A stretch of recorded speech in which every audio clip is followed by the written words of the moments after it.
नमस्कार मित्रों, स्वागत करता हूं आप सभी का एडवांस क्लासेस में। मैं नितेश चौरसिया उपस्थित हूं आपके सामने एक बार फिर भूगोल विषय का अध्यापन लेकर। हम सबसे पहले हमने एक टॉपिक, महत्वपूर्ण टॉपिक पढ़ा, अक्षांश और देशांतर। आशा आप लोगों को समझ में आया होगा। उसका अभ्यास आपको करना पड़ेगा। अभ्यास जैसे जैसे आप करते जाएंगे आपको उसकी समझ बढ़ती जाएगी, वो चीज़ अभ्यास से आपको आएगी। आज हम यहाँ पर भारत का भूगोल प्रारंभ करेंगे और भारत का भूगोल जो है वो महत्वपूर्ण है किसी भी एग्जाम के लिए, चाहे आप सेंट्रल का एग्जाम दीजिए चाहे राजस्थान में ध्यान दीजिए। राजस्थान का भूगोल भी हम बाद में प्रारंभ करेंगे। सबसे पहले हम भारत का भूगोल आज यहाँ स्टार्ट करते हैं। तो देखिए, सबसे पहले भारत का भूगोल।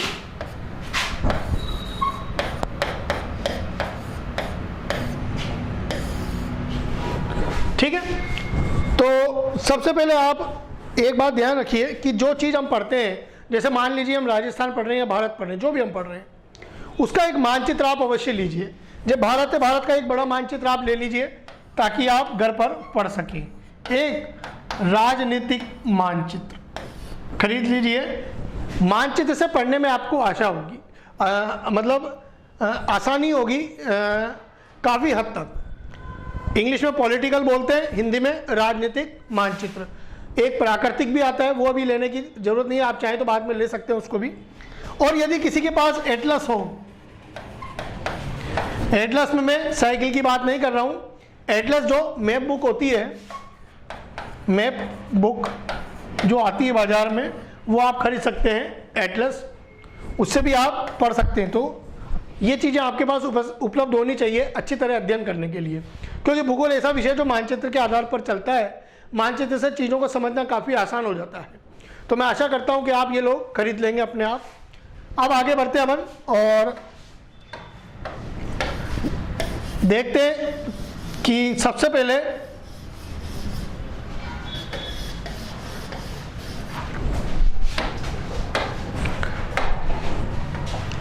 हमारे देश का नाम भारत किस प्रकार आया, देखते हैं।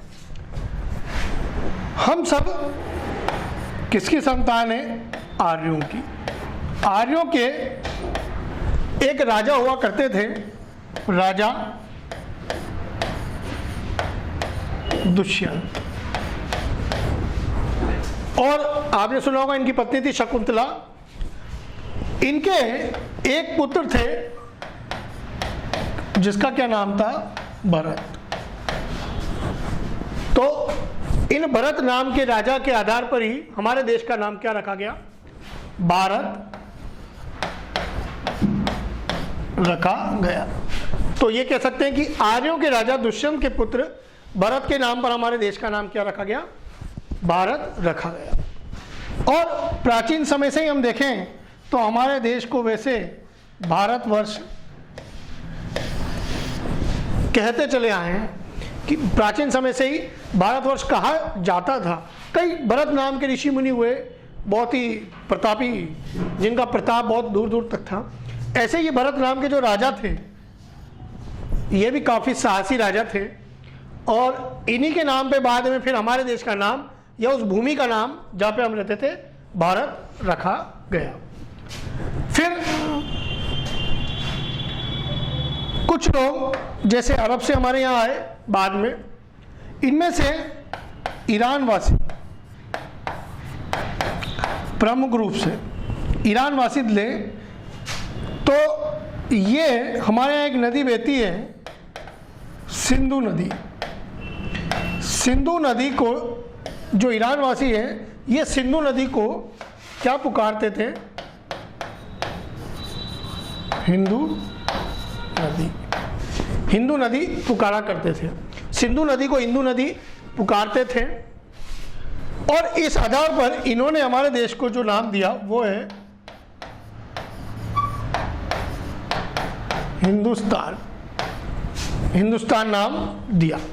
तो ये नाम ईरानियों या अरबी फारसी जो लोग आए उन लोगों के द्वारा दिया गया है।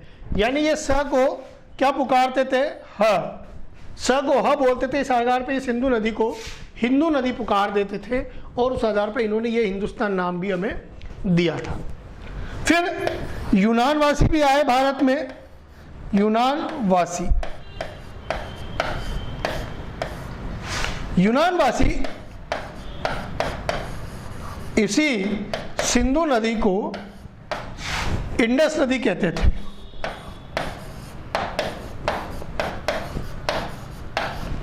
इंडस नदी कहकर पुकारते थे और इस आधार पर इन्होंने हमारे देश को नाम दिया इंडिया। तो इस आधार पर इन्होंने हमारे देश को क्या नाम दिया? इंडिया। तो ये इंडिया नाम किनके द्वारा दिया गया है? ये नाम दिया गया है आपके जो है यूनान वासियों के द्वारा। ठीक है। अब बाद में ये तो कई लोगों के द्वारा नाम दिए गए, और भी कई प्राचीन समय से नाम थे हमारे, जैसे हम अन्य नाम कह सकते हैं।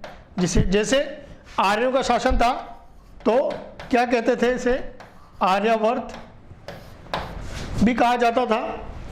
और क्या कहते थे? अब सोने की चिड़िया भी कहा जाता था कि भारत तो सोने की चिड़िया है, या भारत तो विश्व गुरु है, विश्व गुरु भी कहा जाता था भारत को। यहाँ की संस्कृति और ये बहुत ही प्राचीन है, बड़े बड़े विद्वान हमारे यहाँ हुए, विश्व गुरु हम कहलाते थे, और भी कई सारे नामों से जाना जाता था। अब बात आती है कि इन लोगों ने अपने अलग अलग नाम दिए। बाद में फिर कई लोग आए, जैसे सबसे ज़्यादा शासन जो किया फिर लास्ट में अंग्रेजों ने किया। अंग्रेज हमारे यहाँ से चले गए, सत्ता जो है हाथ में आ गई भारतीयों के, और भारतीयों के हाथ में आ गई सत्ता। भारतीयों ने शासन व्यवस्था संभाली और उसके लिए संविधान का निर्माण किया गया। अब संविधान निर्माता के सामने कि भाई हम कितने नाम रखें, तो उन्होंने देखा कि हमारी जो भाषा है मातृभाषा हिंदी, उसमें एक नाम प्राचीन समय से जो लिया गया है वही लिया। तो एक तो संविधान में कौन सा नाम लिया? भारत। एक नाम तो भारत रखा गया, एक नाम इंडिया, जिससे हम अंतर्राष्ट्रीय स्तर पर पहचाने जाते थे। जो अंग्रेजों ने भी हमें इंडिया ही के नाम से, यहाँ पर ईस्ट इंडिया कंपनी भी खोली थी, इंडिया के नाम से हम काफ़ी फेमस थे विश्व में, यानी अंतर्राष्ट्रीय स्तर में, खास तौर से पश्चिमी देशों में। तो एक नाम इन्होंने दिया इंडिया, क्योंकि भारत छोड़ते समय कई अंग्रेजी बस्तियां भी भारत में रह गई थी, तो अंग्रेजी नाम भी एक रखा गया। तो भारत और इंडिया, संविधान में दो नाम का उल्लेख है हमारे यहाँ। तो यदि पूछा जाए कि संविधान में भारत के कितने नामों का उल्लेख किया गया है, तो दो नामों का उल्लेख किया गया है, भारत और इंडिया। अभी हाल ही में आपने समाचार पत्रों के माध्यम से कुछ समय पहले सुना होगा कि सुप्रीम कोर्ट में भी याचिका लगाई गई थी कि हमारे देश का नाम केवल भारत रखा जाए, इंडिया न रखा जाए। हो सकता है भविष्य में हमें एक ही नाम देखने को मिले, परंतु अभी तो दो नाम है, वो एक चर्चा का विषय है। देखते हैं उसमें क्या जजमेंट आता है उसमें सुप्रीम कोर्ट का। तो अभी तो हमारे देश में संविधान के आधार पर चलता है, और संविधान में दो नाम है, भारत और इंडिया। आशा है नाम की बात आपको समझ में आई होगी, नोट कर सकते हैं आप एक बार। आगे बढ़ते हैं फिर इसमें।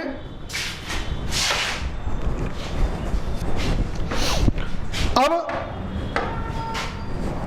ये तो बात हो गई कि भारत का नाम कैसा है। अब हम भारत का एक टॉपिक प्रारंभ करेंगे।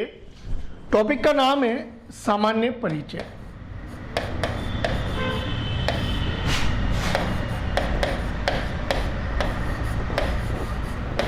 सामान्य परिचय यानी जनरल इंट्रोडक्शन पहले हम पढ़ेंगे भारत का। ठीक है। तो सामान्य परिचय का संबंध जो है सीधा सीधा मानचित्र से। मैंने कहा है कि राजनीतिक मानचित्र आप जरूर ले लीजिएगा, पढ़ने में आपको आसानी होगी उससे, मानचित्र से। तो देखते हैं हम सामान्य परिचय में हम सबसे पहले भारत की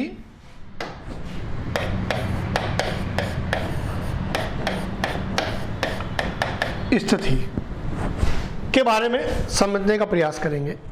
आपने भारत का मानचित्र देखा होगा, मैं एक छोटा सा मानचित्र आपके लिए बना देता हूं।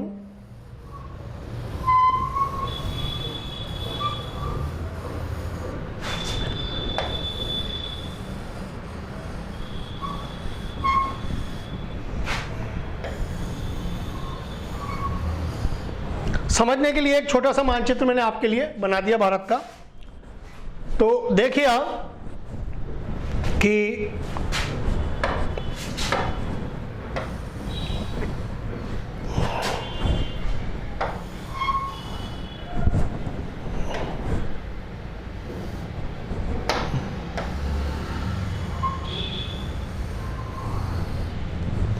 ये भारत का मानचित्र है और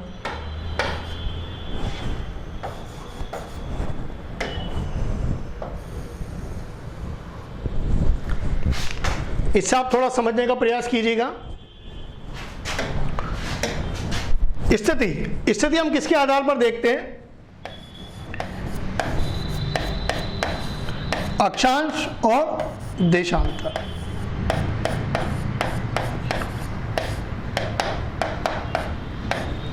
ये टॉपिक मैं आपको पढ़ा चुका हूं कि ग्लोब में भारत कहां पर है?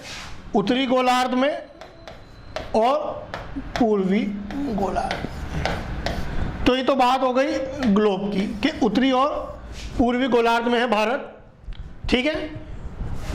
अब उत्तर के इसके अक्षांश होंगे और देशांतर जो होंगे किसके होंगे? पूर्व के। वो मैं आपको अक्षांश देशांतर में समझा चुका हूं, फिर भी मैं आपको एक बार बता देता हूं कि जैसे मान लीजिए ये गोल पृथ्वी है, तो पृथ्वी गोल है, पृथ्वी के बीच में जैसे मान लीजिए ये एक विषुवत रेखा है,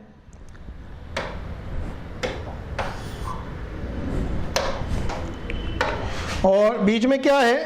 ग्रीनविच रेखा। तो भारत उत्तर यानी विषुवत रेखा के उत्तर में है, मान लीजिए यहाँ पर है, और ग्रीनविच रेखा के पूरब में है, तो इस तरफ है। तो ये जो होंगे, तो ये तो अक्षांश बताएंगे इसके, और ये देशांतर।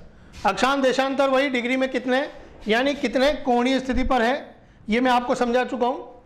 कितनी कोणीय स्थिति पर देशांतर है वही इसको स्पष्ट करते हैं। 1 डिग्री को 60 मिनट में बांटा गया है, ये मैं समझा चुका हूँ आपको अक्षांश और देशांतर में।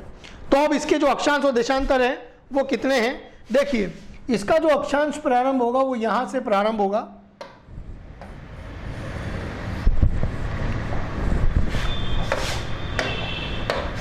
यहां से और यहां तक, ठीक है। और ऐसे ही जो देशांतर होगा वो प्रारंभ होगा यहां से और यहां तक, हमें इसका देशांतर देखने को मिलेगा, ठीक है। तो देखते हैं अक्षांश पहले। अक्षांश भारत के प्रारंभ होते हैं 8 डिग्री 4 मिनट उत्तर से, और कहां तक है? 37 डिग्री 6 मिनट उत्तर। दोनों तरफ उत्तर है क्योंकि पूरा भारत उत्तरी गोलार्ध में। फिर ठीक ऐसे देशांतर देखेंगे। देशांतर में पूरा भारत जो है किस तरफ है? पूर्वी गोलार्ध में। तो यहां से प्रारंभ होता है 68 डिग्री 7 मिनट पूर्व से, यहां तक 97 डिग्री 25 मिनट पूर्व।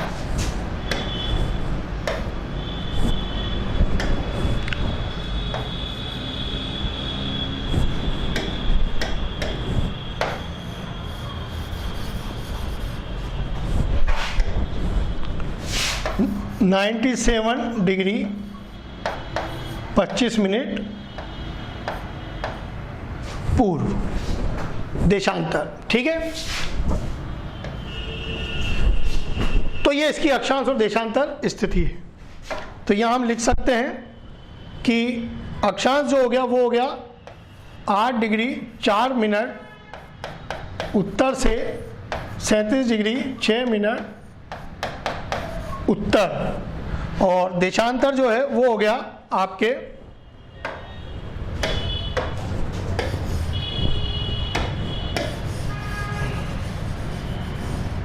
थोड़ा इस तरफ लिख देता हूं मैं,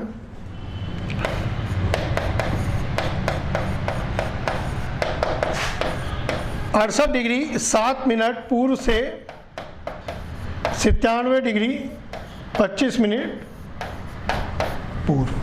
ये इसके अक्षांश और देशांतर हो गए, ठीक है ना। अब यदि मान लीजिए पूछे तो कि अक्षांश विस्तार और देशांतर विस्तार कितना है, तो वो निकाल सकते हैं हम। अक्षांश विस्तार कितना हो रहा है और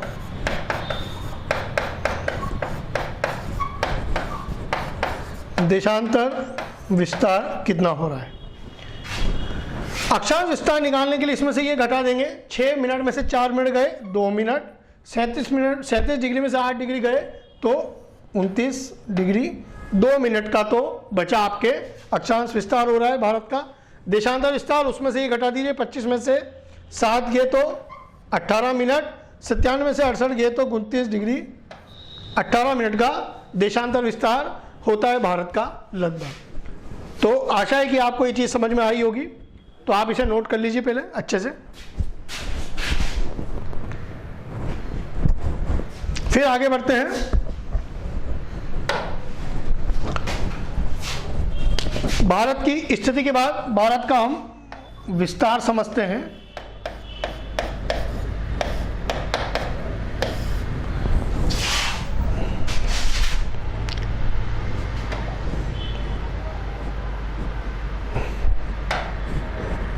भारत का विस्तार समझने के लिए हम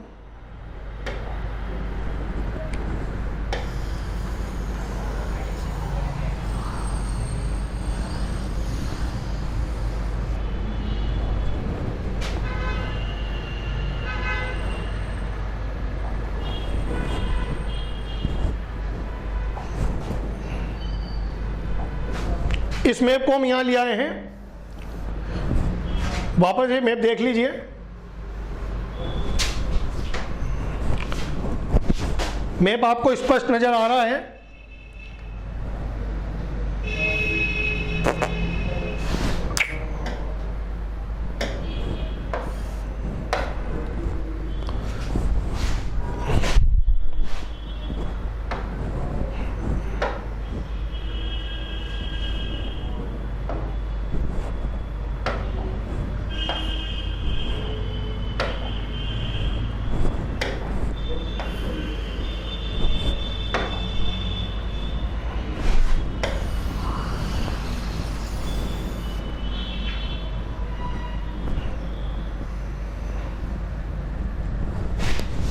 ये आपको मैप स्पष्ट नजर आ रहा होगा अब, ठीक है। भारत का विस्तार देखेंगे हम। तो विस्तार में हम देखते हैं कि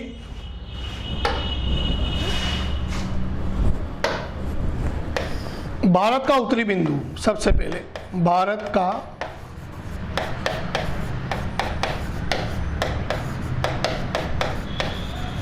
उत्तरी बिंदु, ठीक है। फिर हम देखेंगे भारत का दक्षिणी बिंदु,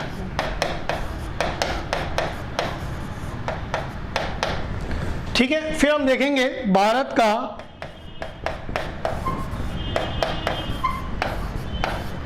पूर्वी बिंदु और फिर भारत का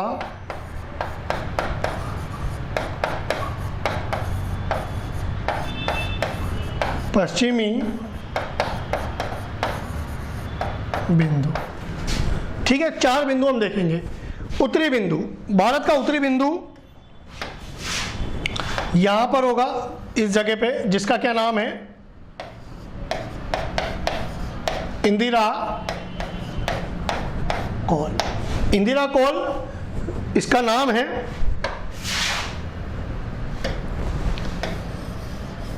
थोड़ा नीचे लिख देता हूं मैं। यहां पर भारत का उत्तरी बिंदु है,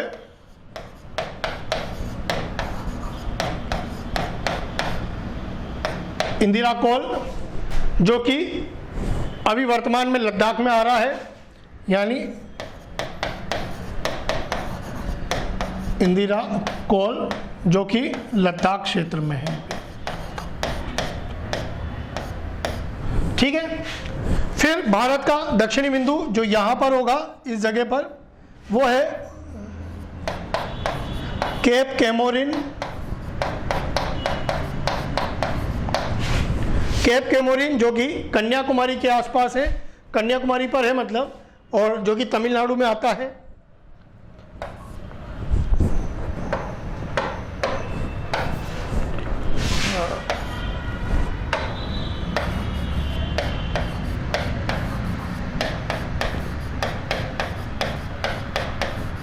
केप कैमोरिन जो कि कन्याकुमारी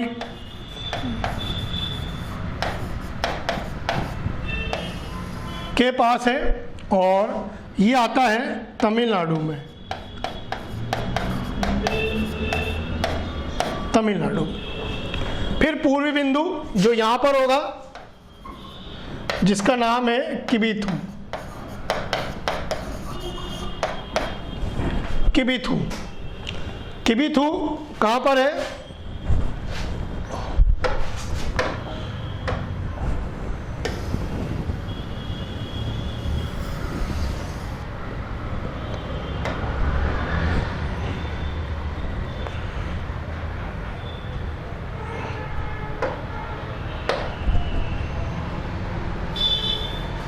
थोड़ा नीचे लिख देते हैं इसको।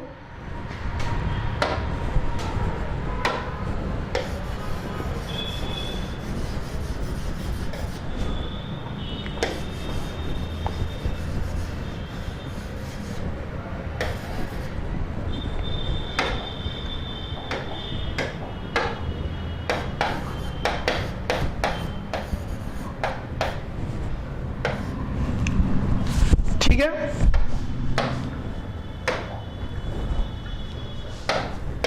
इसको भी मैं साफ लिख देता हूं, आपको स्पष्ट नजर आ जाए ताकि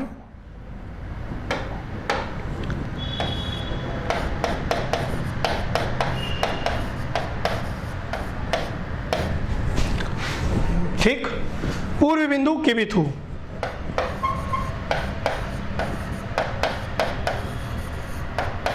किबिथु आता है अरुणाचल प्रदेश में,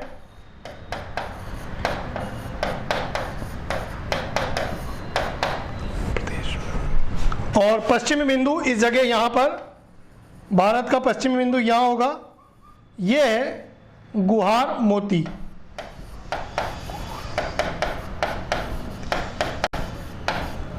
गुहार मोती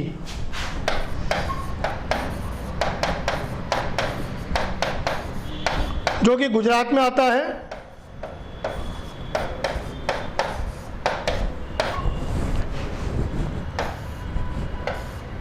तो इस प्रकार से ये चारों बिंदु हैं।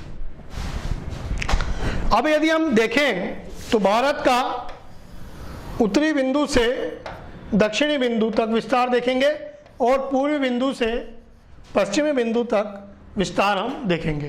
तो उत्तरी बिंदु से दक्षिणी बिंदु तक जो विस्तार है वो है 3214 किलोमीटर, और पूर्व पश्चिम जो ये विस्तार है ये है 2933 किलोमीटर के लगभग। तो उत्तर दक्षिण पूर्व पश्चिम विस्तार दोनों मैंने यहाँ लिख दिए हैं। अब देखिए दोनों में अंतर देखें हम, तो अंतर देखेंगे तो इसमें से ही घटा देंगे तो कितना होगा, लगभग 241 किलोमीटर का ये अंतर होगा इन दोनों में। यदि आप घटाएंगे तो आपको मिल जाएगा लगभग, माफ कीजिएगा,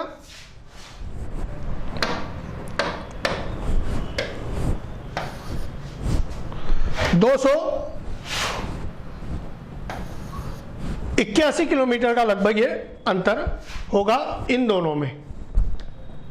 तो ये आप नोट कर लीजिए एक बार। तो हम लाइन लिख सकते हैं नीचे, जैसे कि भारत का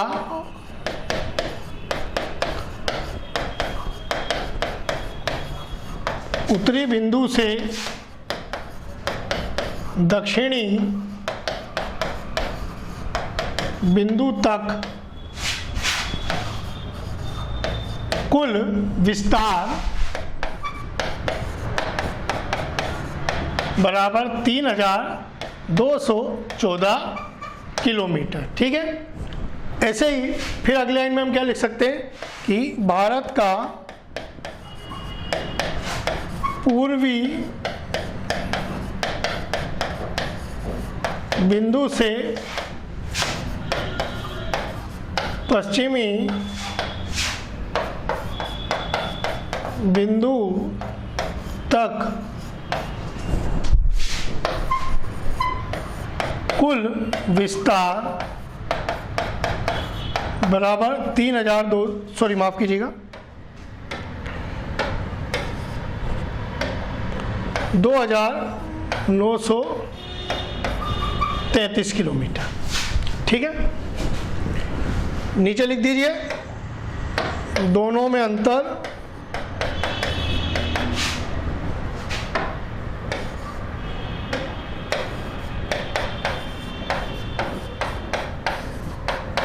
281 किलोमीटर का। दोनों में अंतर कितना आ रहा है? लगभग 281 किलोमीटर का। तो आशा है आपको बात समझ में आई होगी। चित्र से आपको समझ में आ रहा होगा। पहले चित्र बना लीजिए, फिर आप वो नोट कर लीजिएगा लाइन, फिर ये वाला नोट कर लीजिए।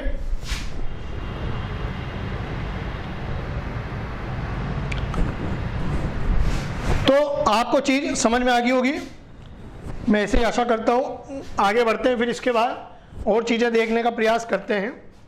अब हम ये देखते हैं कि स्थिति और विस्तार तो हमने देख लिया है। अब हम सूर्य के सापेक्ष भी देख लेते हैं कि जैसे मान लीजिए ये पृथ्वी है और बीच में इसके विषुवत रेखा है और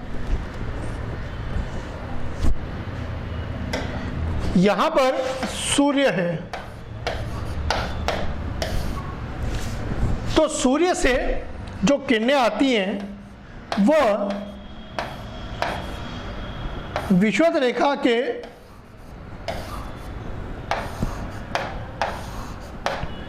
आसपास, तो यानी जो विषुवत रेखा और कर्क रेखा है उसके आसपास तो सीधी पड़ रही हैं, लेकिन जैसे जैसे हम ऊपर जा रहे हैं यानी उत्तर में या दक्षिण में, तो क्या हो रहा है? सूर्य की किरणें तिरछी होती जा रही हैं। देखिए जैसे ये वाली तिरछी हो गई, ये और तिरछी हो जाएंगी यहाँ, और ये दूरी भी ज़्यादा है यहाँ की अपेक्षा, तो इनको पहुँचने में समय लगेगा, तो कम पहुँचेगी, ऊर्जा का ह्रास हो जाएगा, तापमान में यहाँ कमी होगी। इसलिए तो कटिबंध बनते हैं।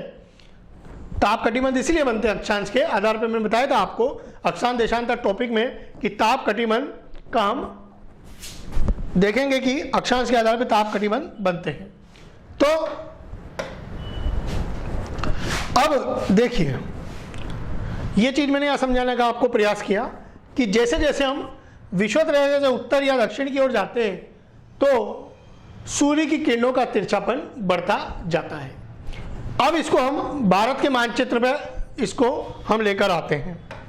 एक नया मानचित्र में बना देता हूं आपके ओर।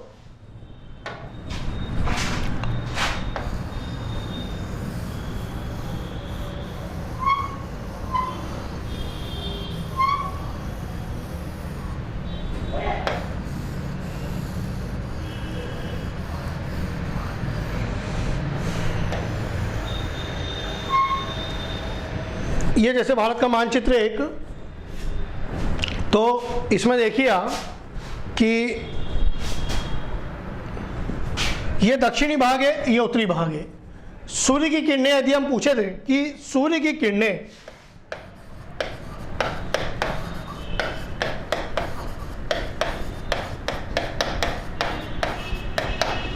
सर्वाधिक सीधी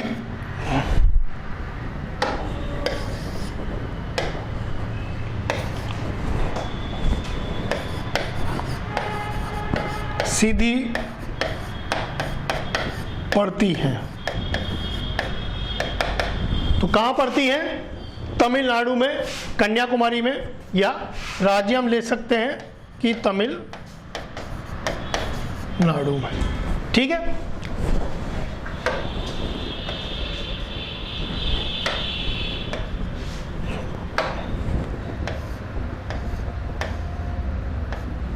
तमिलनाडु में। ठीक है, फिर हम देख सकते हैं कि सबसे तिरछी कहां बनेगी? जैसे जैसे उत्तर में जाएंगे, मैंने बताया अभी इस वाले चित्र के माध्यम से कि जैसे जैसे उत्तर में जाएंगे तिरछी होंगी।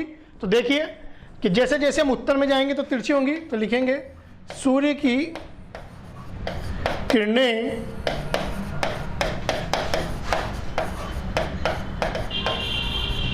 सर्वाधिक तिरछी पड़ती हैं।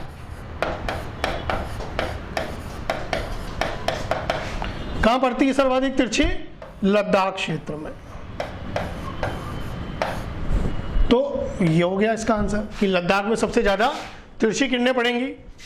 तो वहां तापमान कम होगा, तो तापमान कम होगा तो वो फिर कटिबंध बदल जाएगा, वो शीतोष्ण कटिबंध में आ गया। और वैसे भी वहाँ कई जगह पे बर्फबारी होती है, काफ़ी ठंडा इलाका है, सही ऊंचाई के आधार पर भी है और जो है अक्षांश के आधार पर भी हम देख सकते हैं कि कम तापमान वहाँ देखने को मिलेगा। ठीक है, तो ये एक पॉइंट तो ये हो गया। अब इसके बाद हम देखते हैं, नोट कर लीजिए आप पहले से। अब देखिए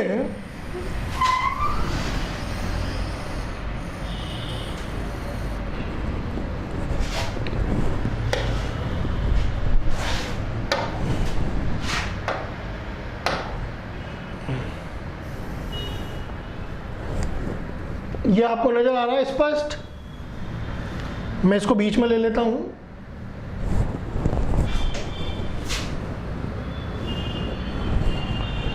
ठीक है, नजर आ रहा है आपको ये? अब देखिए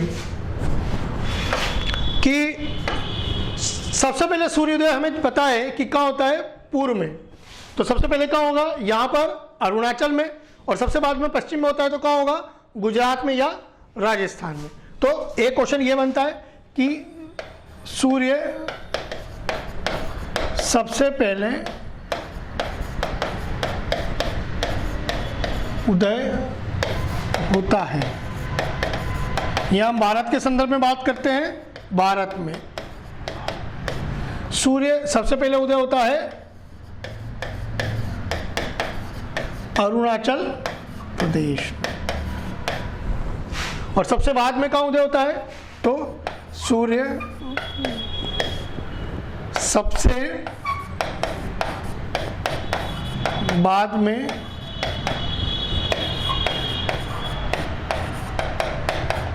उदय होता है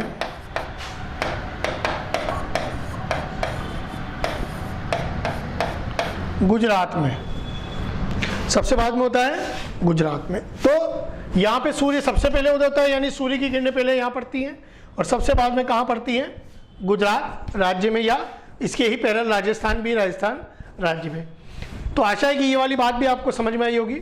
नोट कर लीजिए आप। तो ये कुछ चीजें पढ़ी हमने सामान्य परिचय से संबंधित, और भी हम सामान्य परिचय से संबंधित चीजें पढ़ेंगे। इनको आप याद करने का प्रयास कीजिए, समझने का प्रयास कीजिए और नोट जरूर कर लीजिएगा। मिलते हैं अगले वीडियो में, तब तक के लिए धन्यवाद।